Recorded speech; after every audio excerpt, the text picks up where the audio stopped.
tausaya ma talaka, a tausaya ma talaka. Man fetur ya yi tsada, kananzir ya yi tsada, da na ga layin mota na dakata ne kallo.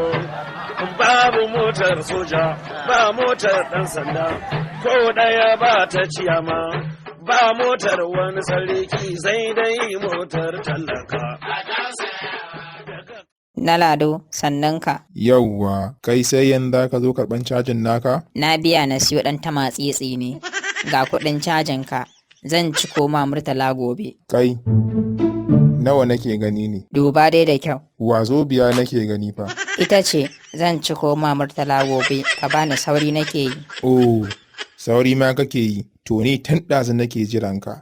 Kuma kuɗin cajin ka naira 1000 ne. Ga kwamfuta, ga wayoyi har guda 3, ga power bank. Ba fa har da ni fa ka caja ba.